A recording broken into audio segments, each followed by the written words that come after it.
Welcome back, everybody. Today, we will be visiting Walt Disney World's Typhoon Lagoon water park. If you've been to this water park at any point between now and 1989, you'll notice that the entrance really hasn't changed very much at all. We wouldn't be making these videos without our awesome subscribers like you, so thank you very much for watching. Please don't forget to like and share this video and put those notifications on. Let's keep this thing going.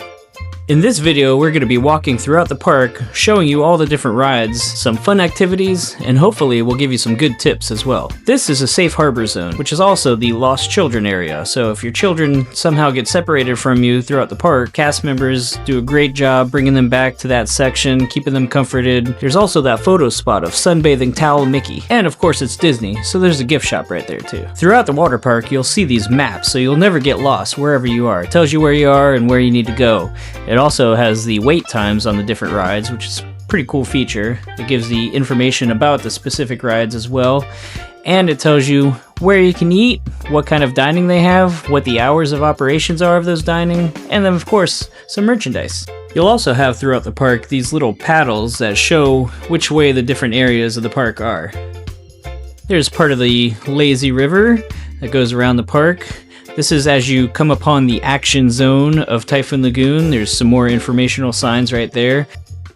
But the park really centers around this, the wave pool.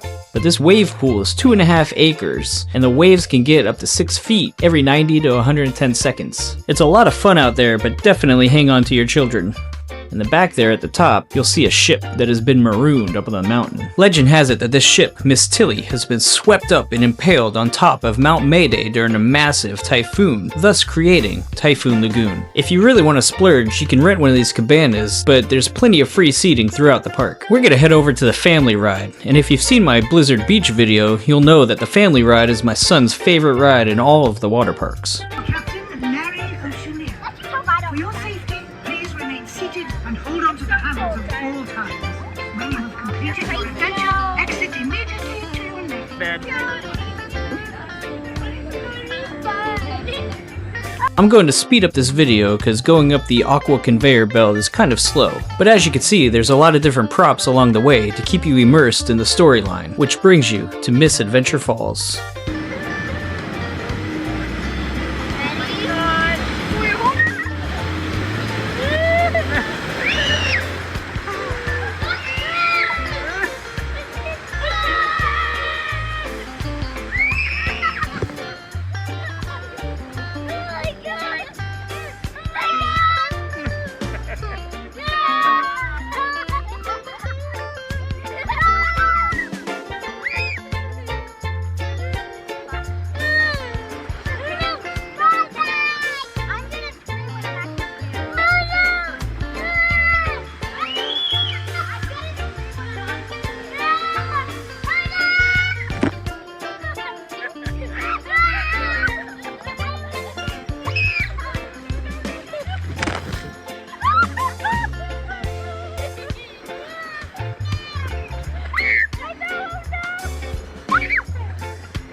So as you can see, that was a very fun ride for the whole family. This is my daughter doing her excited dance. That's because we're heading to some of her favorite slides on the Crush and Gusher area. Now this area actually has 3 slides which are known as water coasters, because it's essentially a roller coaster with water. The theme is an abandoned tropical fruit processing plant, which is kind of cool. It goes with the whole typhoon type thing. Basically, you're on an island and the locals have repurposed all of the fruit washing equipment to build a water slide, or multiple water slides in this case. It is sponsored by Chiquita Banana, and just a heads up, you do need to be 48 inches or taller to go down these slides. Alright, so right here we have an option. Pineapple plunger, coconut crusher, or banana blaster. I think we're gonna do banana blaster.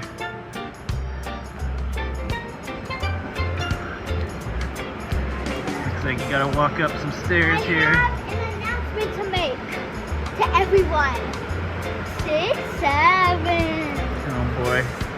There you go. 6, 7. Everyone, 6, 7. So for this ride, we have to carry the tubes up the stairs. They are double-seater tubes. They do have single rider tubes, but we're doing double-seater, so just be aware that you have to walk up all these stairs with the tube.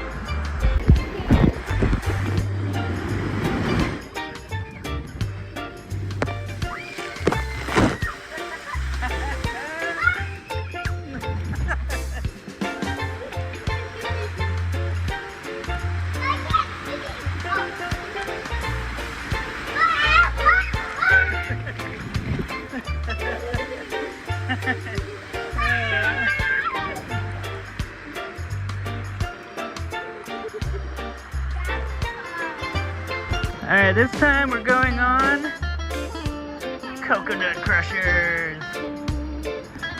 Alright, let's see. Let's see your dance.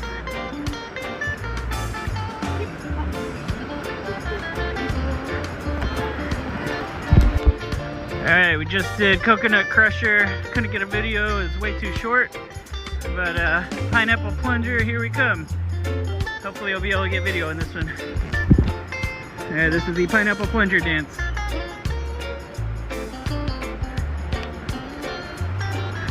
It's much more dainty. Oh no!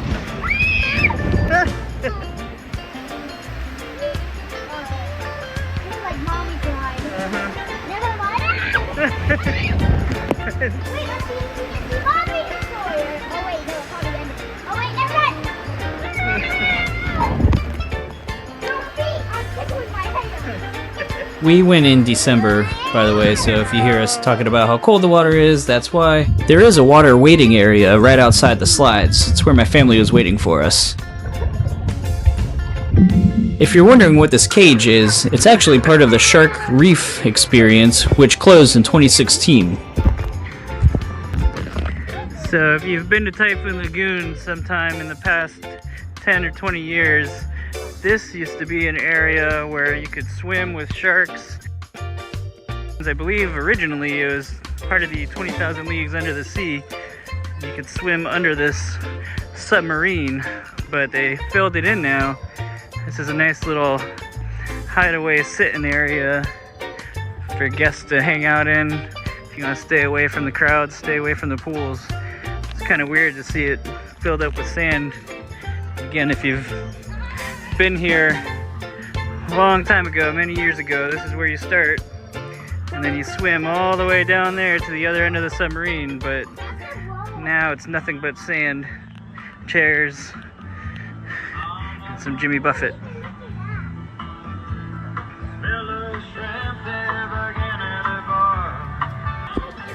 Alright, we're heading down Storm Slide. That is the wrong time. Well, it says 60 minutes from that point, but there's nobody at that point.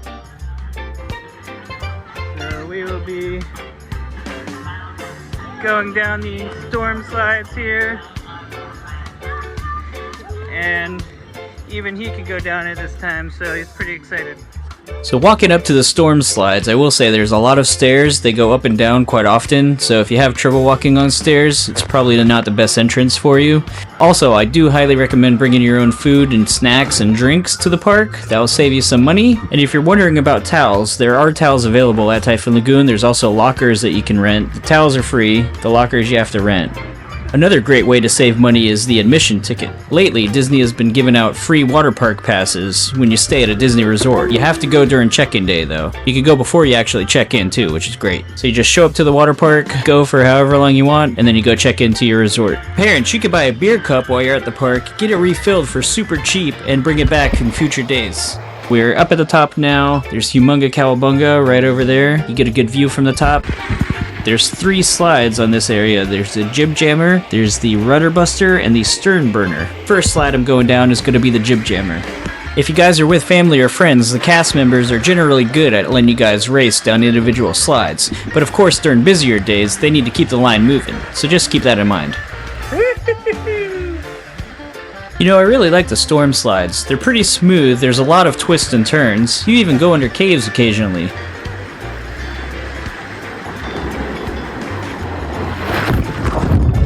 Splashing down's pretty fun too. This one is the Stern Burner.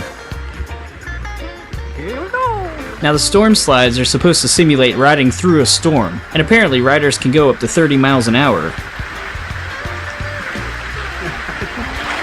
There's no height requirement for these slides either, so if you're brave enough to go down it, you can do it. This last one is the Rudder Buster. Now all these rides have different turns and different drops, so each of them is unique.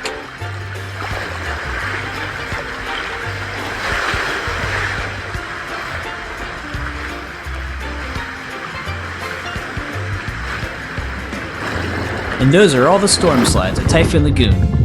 Now we're going to be heading up to Humonga Kowabunga, which is in the same area as the storm slides, as Mayday Falls. This is Miss Tilly, the boat that got marooned up on the mountain during the typhoon. As you can see, water actually spouts up off the top. Here's a close-up of her. And then when that whistle blows is typically when the waves start going on the wave pool. There's a wave pool. Now we're up at top of the Humonga Kowabunga ride. Here we go.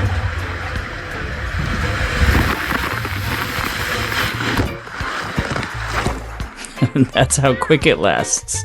It's about 2 seconds. Let's run it back. See it again.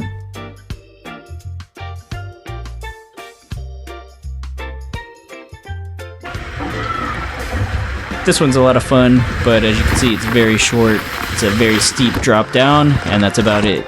You will get a wedgie though. In keeping with the theme, you'll see a lot of displays like this throughout the park. Now we're going to head down the mountain trail over to the different falls. You have Gangplank Falls, Keelhaul Falls, and Mayday Falls. This is Keelhaul Falls. It's a single rider tube ride down Mount Mayday. So this is like the lazy river of slides.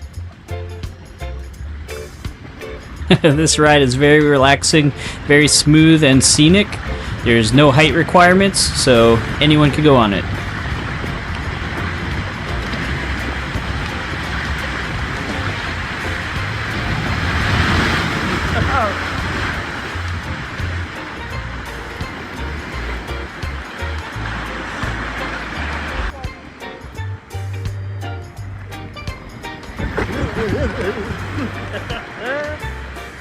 Hello, Bumpy. Now this is Mayday Falls. There are a lot of bumps, a lot of twists, and a lot of turns. Kind of like white water rafting and tubing. It's a ton of fun though, and again, no height requirement.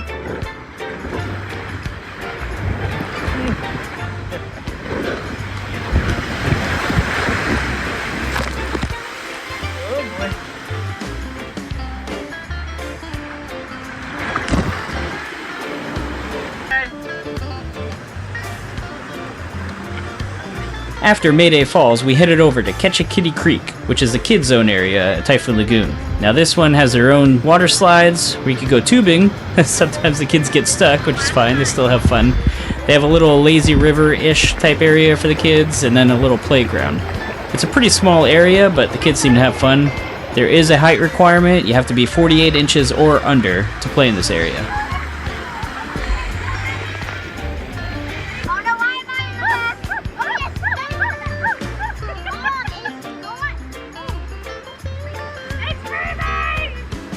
Now we're over on Gangplank Falls, which is another multi-person ride. It's kind of like the Misadventure Falls, which is a family ride. This one's a lot smoother. Has a lot of waterfalls on it though, so you're definitely gonna get wet.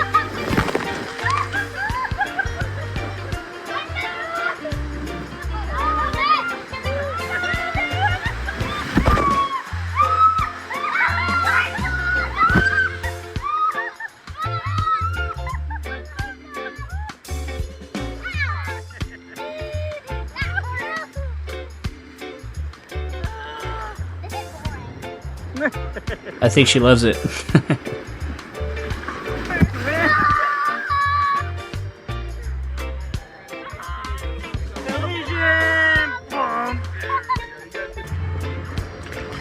We have a secret slide up here.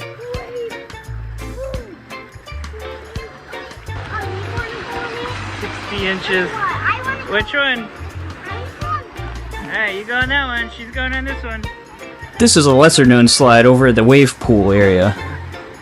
You have to be 60 inches or under to go on it. And it's just a short little slide that goes down, but there's no lines for it, obviously. It dumps right out there, right next to the wave pool. And from there, you could go directly to the center of Typhoon Lagoon, the wave pool. Again, this is 2.5 acres. The waves are 6 feet tall.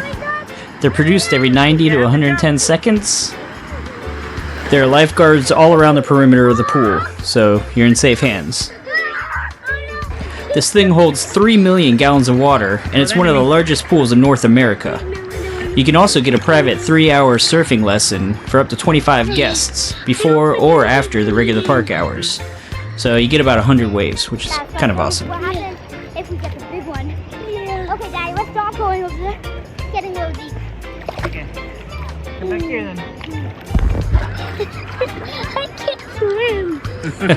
Don't worry, he is perfectly capable of swimming.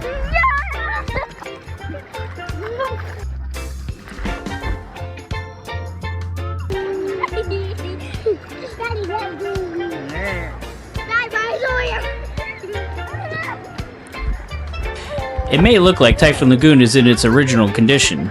However, Typhoon Lagoon and Blizzard Beach both do refurbishments throughout the year, every single year. So rest easy knowing that their water parks are updated for safety and aesthetics.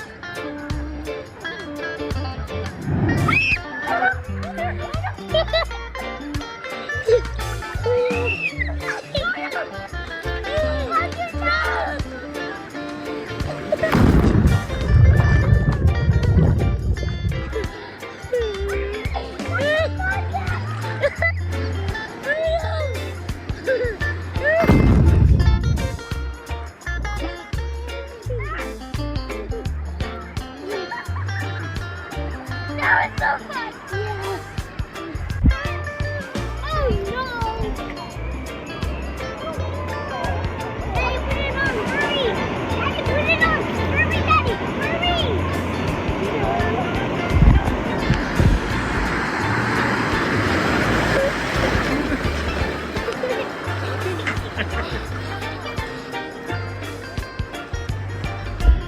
And that is Disney's Typhoon Lagoon in Orlando, Florida. Thank you so much for watching this video. Please don't forget to like the video, subscribe to this channel, turn on those notifications, share this video, all the things. Until next time, everyone, thank you for watching.